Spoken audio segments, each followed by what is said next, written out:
Everyone, welcome to my channel. So आज एक बहुत ही इम्पोर्टेंट टॉपिक के बारे में मैं डिस्कस करना जा रहा हूँ।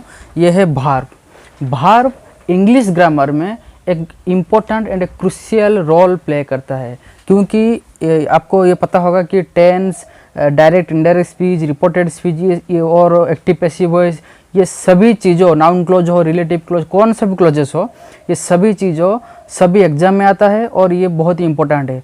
तो वो सब पढ़ने से पहले हमें भार्ब के बारे में पता होना बहुत ही ज़रूरत है, क्योंकि ये भार्ब उन सभी में से है। सभी चीज़ों में, टेंस हो, रिपोर्टेड स्पीच हो, एक्टिव पैसिव वॉइस हो, सभी में आपको भार्ब दिखने मिलेगा, क्योंकि विदाउट ए सेंटेंस कोई भी ऐसा सेंटेंस नहीं है जिसमें भार्ब नहीं हो। क्योंकि भार्ब के बारे में इसलिए मैं कह रहा हूँ पढ़ना बहुत ही जरूरी है। तो ये वाला जो सेशन बहुत ही इम्पोर्टेंट होने जा रही है। अगर आप चैनल को नया आए हैं तो प्लीज़ सब्सक्राइब कीजिएगा, एंड आपको फ्रेंड हो या कोई भी सर्कल हो, उन सभी को आप चैनल को शेयर कर दीजिएगा। तो वीडियो एक बहुत ही धमाकेदार होने वाला है, क्योंकि मैं ऑलरेडी आपको बता चुका हूँ ये एक महाअध्याय शुरू हुआ है, अभी ये तो जारी रहेगा कंप्लीट होने तक। तो चलिए बिना देरी करे वीडियो को शुरू करते हैं। तो पहले भार्ब को पढ़ने से पहले ये दोनों चीज़ों के बारे में हमें जानना बहुत ही इम्पोर्टेंट है, बहुत ही ज़रूरी है। क्या है ना, ये है सब्जेक्ट एंड और है ऑब्जेक्ट। सब्जेक्ट एंड ऑब्जेक्ट को पढ़ने के बाद हम भार्ब के पास आएंगे। ओके, सो सब्जेक्ट क्या है ना, एक सेंटेंस में हमें सब्जेक्ट को अगर आइडेंटिफाई करना होगा तो हमें ये हु लगाकर हमें एक क्वेश्चन करना पड़ेगा। जैसे मैं एग्जांपल यहाँ पर दिया हुआ है कि माय फादर रीड्स न्यूज़पेपर, तो मैं यहाँ पर एक क्वेश्चन करूँगा कि अच्छा, तो अगर मुझे ये पूछा जाए कि इस सेंटेंस में सब्जेक्ट कौन है, तो मैं कैसे फाइंड आउट करूँगा। देखिए, माय फादर रीड्स न्यूज़पेपर, मैंने क्या कहा कि हु लगाकर क्वेश्चन करना। हु को किसके साथ ना, हु को भार्ब के साथ लगाकर क्वेश्चन करना। अच्छा, तो my father reads newspaper, who reads newspaper ना, माय फादर। तो यहाँ पर मैंने क्या किया ना, हु लगाकर एक क्वेश्चन किया। उसके बाद मैंने जो एलिमेंट जिसको भी पाया वो है सब्जेक्ट। क्लियर। नेक्स्ट आगे बढ़ते हैं। उसके बाद है ऑब्जेक्ट। देखिए, इंग्लिश में ऑब्जेक्ट दो तरह की होती है, एक डायरेक्ट ऑब्जेक्ट एंड दूसरा इनडायरेक्ट ऑब्जेक्ट। डायरेक्ट ऑब्जेक्ट को हम कैसे फाइंड आउट करेंगे ना, व्हाट लगाकर क्वेश्चन करेंगे, और इनडायरेक्ट ऑब्जेक्ट को हुम लगाकर क्वेश्चन करेंगे। किसके साथ? वही सेम भार्ब के साथ, वही सेम भार्ब के साथ। लास्ट में मैंने एक क्वेश्चन ऐड किया है, तो इसको हम एक्सरसाइज, ये एक तरह की एक्सरसाइज है, लास्ट में हम करने के बाद आपको पता चल जाएगा। तो देखिए, तो यहाँ पर दिया हुआ है कि डायरेक्ट ऑब्जेक्ट, इसको व्हाट लगाकर क्वेश्चन करेंगे। जैसे कि यहाँ पर दिया हुआ है कि आई प्ले क्रिकेट, मैं क्रिकेट खेलता हूँ। तो कौन खेलता है?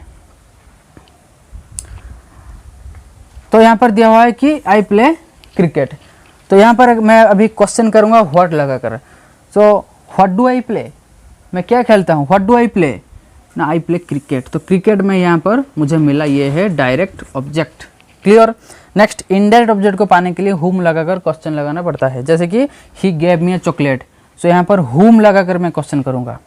तो whom did he gave a chocolate ना, he gave a chocolate to me, ये है इनडायरेक्ट ऑब्जेक्ट। क्लियर।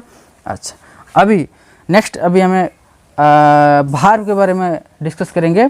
तो भार्ब क्या है ना, verb is action word. Verb एक एक्शन वर्ड है, सभी को पता है। It is done by, it is means the verb is done by the subject. Verb means the action. So ये एक एक्शन वर्ड है, जो एक्शन की एक सब्जेक्ट के दौरान किया जाता है। तो जैसे मैं एग्जांपल दिया हुआ है कि आई प्ले क्रिकेट और आई प्ले हॉकी एवरीडे। सो मैं सभी दिन, मैं हर रोज़ क्रिकेट खेलता हूँ और हॉकी खेलता हूँ। तो अभी यहाँ पर ये अगर क्वेश्चन दे कि भार्ब इसमें कौन है, फाइंड आउट करो, तो आप कैसे निकालोगे भार्ब को। यहाँ पर मैंने क्या कहा कि मैंने कहा कि आप जो भी एक्शन सब्जेक्ट के दौरान किया जाता है, तो सब्जेक्ट यहाँ पर कौन है, आई। तो सब्जेक्ट के दौरान मीन्स सब्जेक्ट का help means by the help of subject. तो सब्जेक्ट यहाँ पर क्या कर रहा है ना, प्ले, खेल रहा है, तो ये ऑब्वियसली भार्ब हो जाएगा। बहुत ही सिंपल सी बात है। ओके, अच्छा, तो अभी तो हमने सब्जेक्ट, ऑब्जेक्ट और भार्ब के बारे में एक ब्रीफ इंट्रोडक्शन दिया। अभी यहाँ पर इस तरह के क्वेश्चन आएगा और यहाँ पर दिया होगा कि find out subject, verb, direct object and indirect object. अब इस सेंटेंस को जल्दी करके दिखाओ मुझे, जल्दी। देखो यहाँ पर हम करेंगे, पहले हम निकालेंगे सब्जेक्ट कौन सा है। मैंने कहा सब्जेक्ट फाइंड आउट करने से मीन सब्जेक्ट को हम कैसे फाइंड आउट करेंगे ना, हु लगा कर करेंगे। तो my mother gifted me a new cycle, who gifted me, my mother, then this is called subject. तो सब्जेक्ट को हमने आसानी से पा लिया। नेक्स्ट भार्ब, तो भार्ब को हम किससे कहेंगे ना, वही सब्जेक्ट जो करता है वही भार्ब है। तो सब्जेक्ट यहाँ पर माई मदर क्या कर रहे हैं ना, मुझे एक गिफ्ट दे रहे हैं, तो उसको हम कहेंगे verb. Complete.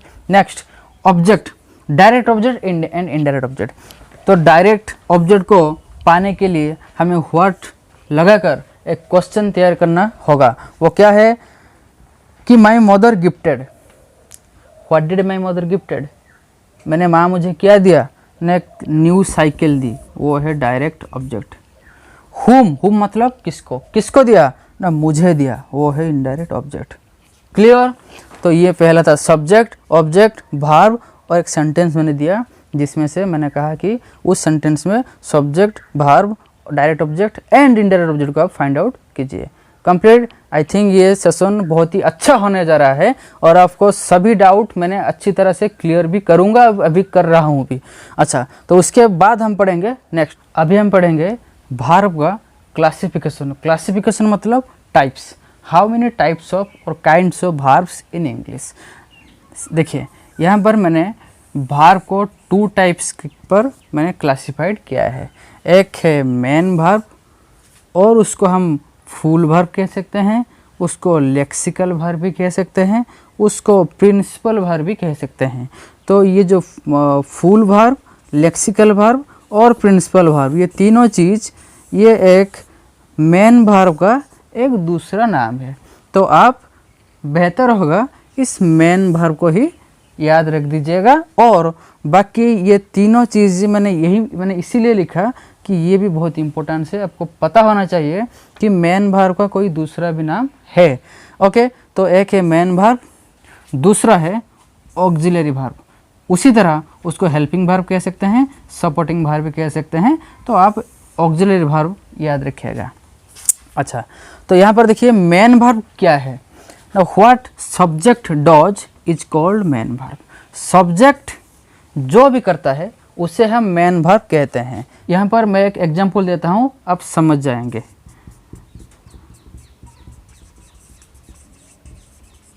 I play hockey, तो यहाँ पर सब्जेक्ट कौन है, आई।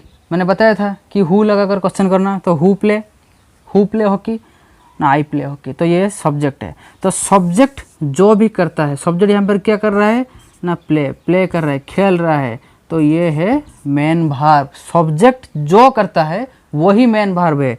ओके, अगर मैं दूसरा एग्जांपल दूं, आई एम प्लेइंग, एम एक भार्ब है, प्लेइंग भी एक भार्ब है। तो ये आई सब्जेक्ट का 2 भार्ब है, एम है, प्लेइंग है। एम कौन सा भार्ब है मैं आगे बताऊंगा।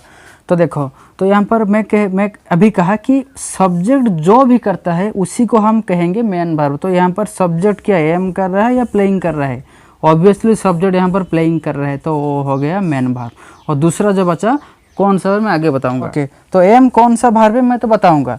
तो अभी हम ये समझे कि मेन भार्ब क्या है ना, सब्जेक्ट के दौरान जो भी काम करना पड़ता है और सब्जेक्ट जो भी कुछ करता है और an action what is done by the subject is called verb. तो भार्ब मीन्स मेन भार्ब। तो आखिर में हमें यही पता चला कि सब्जेक्ट जो भी करता है उसको हम मेन भार्ब कहते हैं।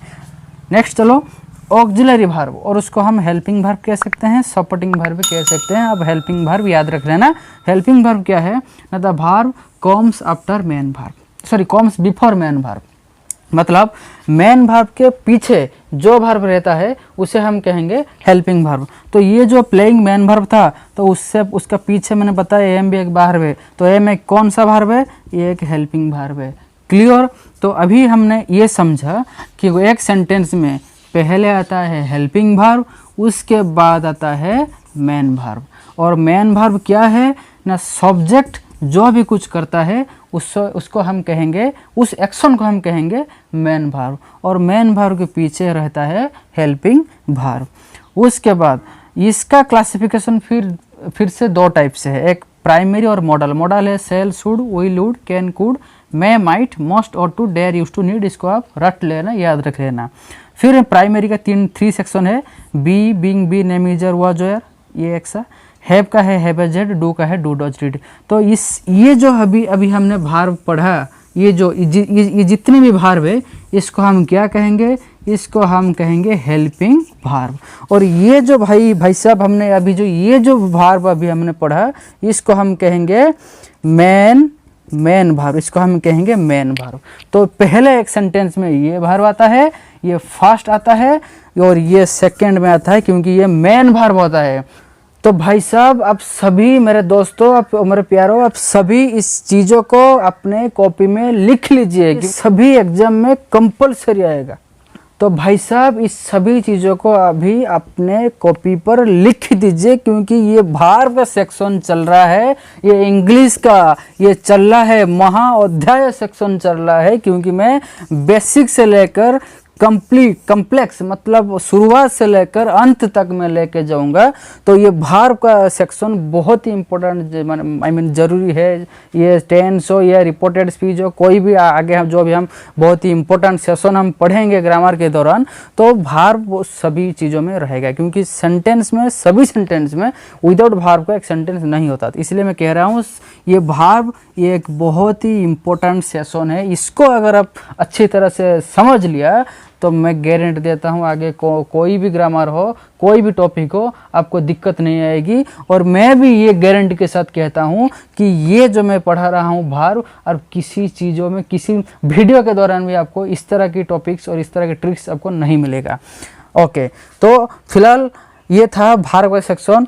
पता चला भार्ब को हम क्या कहते हैं, किस भार्ब का इंपॉर्टेंट मीन एक सेंटेंस में किस भार्ब का प्लेस कहाँ पर रहता है, कि पहले हेल्पिंग भार्ब आता है, फिर मेन भार्ब आता है।